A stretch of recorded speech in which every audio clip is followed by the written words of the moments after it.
Shall we? Yes, let's do that, actually. That's quite nice. That's a nice angle. Oh, hello everybody, it's me, Jazza, once again, your favourite politically engaged queer. You would be thinking that this, the final week in the run-up to the general election of 2019, would be key for me in terms of prolific content creation. Instead, I have been distracting myself with posting photos of me thirst trap-esque in a suit as I go off to all of my Christmas parties in a vain attempt for you to tell me how much you like me. Aren't I pretty? Tell me you like me. But I suppose if you're going to brand yourself as the gay political one, then I just have to make a video helping you to decipher whom you should vote for in the 2019 general election for the United Kingdom of Great Britain and Northern Ireland, at least for now. So today I'm going to be splitting this up into a few parts, who knows how many, it'll be very interesting, and let's analyse some of the stuff that some of the parties are promising to do and hopefully help you decide who to vote for. There is a very important asterisk at the end of this video which you should watch until, not just for the increasing of my own viewer attention, but also for the importance of the information provided. So everyone, start.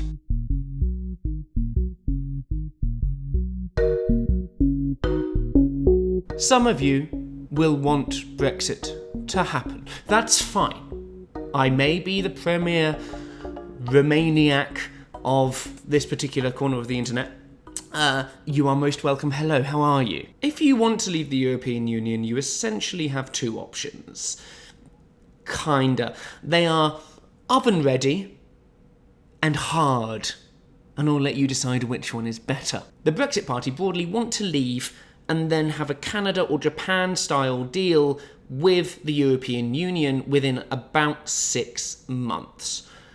This is certainly possible, but unlikely, considering how long it does take to negotiate trade deals. But you know what? We're allowed to be ambitious in this country. It's one of our great virtues. Probably the most significant part of their Brexit proposal is that they wish to, if we can't get a trade deal by the middle of next year, just pack it all in and just trade with everybody on WTO terms, which sounds lovely, fancy, World Trade Organization, lush, love it, work queen, but unfortunately the only country in the world who trades on those terms is Mauritania, and very different economy to the United Kingdom. So, good or bad, who knows? The most frustrating thing about using a general election to solve for a single issue problem, Brexit, is that the parties are actually standing on more than just this one thing. And specifically, there are some quite interesting things in the Brexiteer policy. It's less crazy than you would think, to be completely honest. They want to, amongst other things, scrap the House of Lords and also start having proportionate representation in our voting system, both of which I bloody love. It's just kind of like all of the other adjacent things that I'm not too keen about. The Brexit Party aren't expected to get many, if any, seats in this election, just because they've been overshadowed by Brexiteer McBrexits and Mr. Boris Johnson. But hasn't it been a fun ride? What with Nigel Farage launching a new party, then winning the European elections, quite ironically, then deciding not to contest the Tories because they didn't want to ruin the chances of Boris Johnson getting a majority, and then loads of the Brexit Party candidates still deciding to step down and not contest their seats in the general election. And also, who can forget the fact that they brought Anne Widdecombe back into political life? And I don't know where I stand with the fact that we live in a country where someone whose most iconic moment was probably being dragged around the floor on national television. Does this mean that our democracy is dying or thriving? Who knows? But isn't it fun to think about that every now and again? Boris Johnson's Conservatives are very similarly to the Brexit Party promising to get Brexit done and stop all political arguments in the United Kingdom, if you're going to believe this ad that is floating around YouTube at the moment. Arguing just for the sake of it. And their arguments have crept into your life, crept into your work, crept into your family. End the argument. Stop the chaos. Vote Conservative. Get Brexit done. I'll be real, and I've said this before, the promise to stop Brexit is compelling. However, leaving with Boris Johnson's deal is just the start of the future relationship that we will have with the European Union. It just guarantees that we are not part of that bloc anymore. We have to negotiate the trades deal. We have to negotiate the actual divorce settlement that we haven't really decided yet. It all basically opens the door into a brand new cacophony of political negotiating hell. But you know what? If you want to get us through that door, vote Tory or Brexit Party, depending on what you want.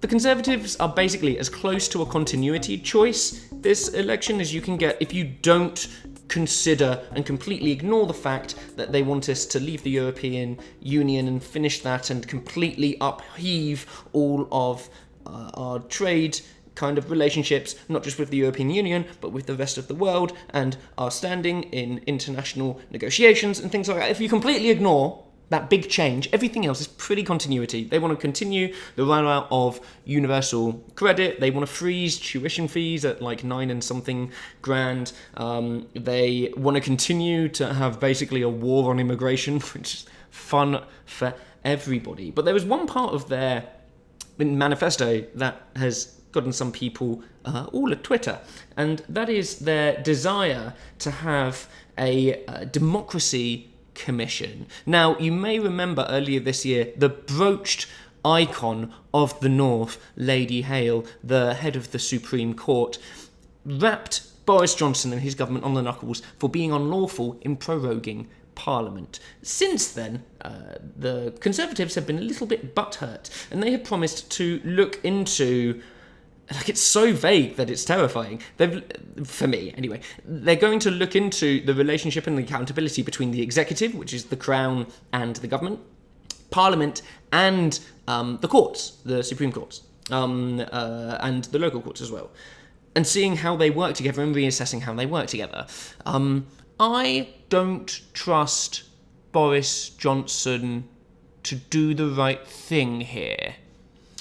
But, you know, if you don't like the fact that there was accountability chucked into the mix with a unanimous ruling from the Supreme Court, then I guess that's a good reason to vote Conservative.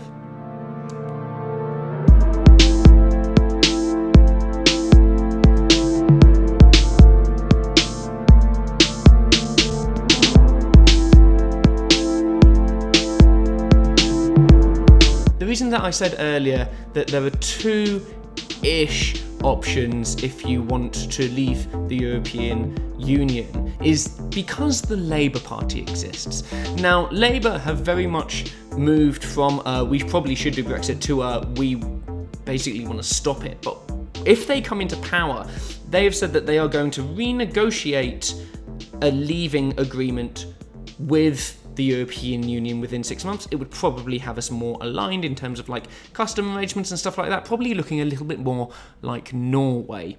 So basically having to take a lot of the regulations from the European Union but not being able to decide any of them. That's fine, that's a version of Brexit, right? But then they would put this to a national referendum. Again, we love them. So that people would be able to choose between staying in the European Union and leaving the European Union with this new deal that they have hypothetically negotiated. And the thing is, a lot of people are now voting Labour because they are seen as the real alternative to stopping Brexit. This process doesn't necessarily mean that Brexit stops. It means that it goes back to the people. And I think that people should be really clear for that, because people could still vote for the Labour Brexit. They want to do stuff like increase the minimum wage to £10. They want to make sure that we are carbon neutral by the 2030s, which is more ambitious than the Conservatives' pledge to be carbon neutral by 2050. What is amazing, by the way, is the fact that every party seems to have a carbon neutral target, which is, amazing for green campaigners and people who have campaigned for a climate emergency. The fact that it's even on the table everywhere is amazing. The most ambitious, obviously, are the Greens, who want us to be carbon neutral within 10 years. Which may be... that's really ambitious. Also, they want to nationalise bloody everything. Royal Mail, nationalise. Water and electricity, nationalise. Your gran, nationalise. Sewage, nationalise. They want to bring all of these services back into the public domain. Many people think that this is a bad idea, because why would the state be better at providing these services than the private companies that have been doing it for however many years it's been? But you know what? It's popular.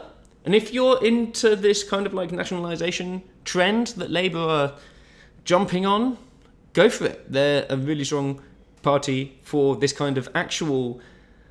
I talked about the Conservatives being the continuity party apart from Brexit.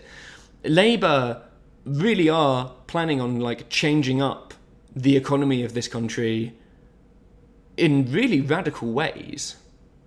And I'll be honest, the same way that people who voted Brexit just wanted to tip the apple cart over, I kind of want to re-tip over the apple cart and put a load of pears in it.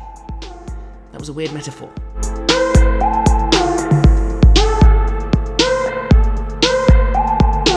And now we move to the least Brexity of the parties, and that is the Lib Dems, who want to flat out revoke Brexit and be this general election cancels out the 2016 vote. Pretty hardcore. One can argue the democracy of the Liberal Democrats in that stance, but it's pretty clear. And the Green Party, who want to go to a second referendum, basically aligning them with the Labour Party. The Lib Dems in their election manifesto are actually quite interesting in that they have now kind of positioned themselves as the most fiscally conservative, responsible of all of the parties running across the United Kingdom. Usually this would be the Conservative, but they have pledged to increase spending. Labour are well known to have a large amount of desire to spend an awful lot of money, both nationalising but also in welfare and the National Health Service. And the Greens want to spend 100 billion a year in decarbonising the economy. The Lib Dems are a lot more kind of well, we're only going to do this if it's actually viable. So if you're a fiscal conservative and on the side of business and pure continuity of going back to what the world was like before 2016 went and ruined everything, the Lib Dems are probably the closest to that you are going to be able to get. There isn't a huge amount surprising in the Green Manifesto. It's basically reduce carbon emissions to net zero by 2030, spend a ton of money doing that, scrap tuition fees completely, but then, interestingly, they want to introduce a universal basic income, which is one of those policies that sounds great. Free money for everybody. They want to give everybody 89 quid. It's a shame they're probably only going to get one MP, though. Welcome back, Caroline Lucas. I'm only talking about the parties here that are running across Great Britain. I'm avoiding the Scottish Nationalist Party and the Party of Wales, Plaid Cymru, just because, as an English person, I don't think I'm really one to speak to that. You can see some analyses of their manifestos from TLDR News down below. I'm also not going to touch Northern Ireland with a barge pole, because also not something I hugely understand. Sorry, I can't be of more use there.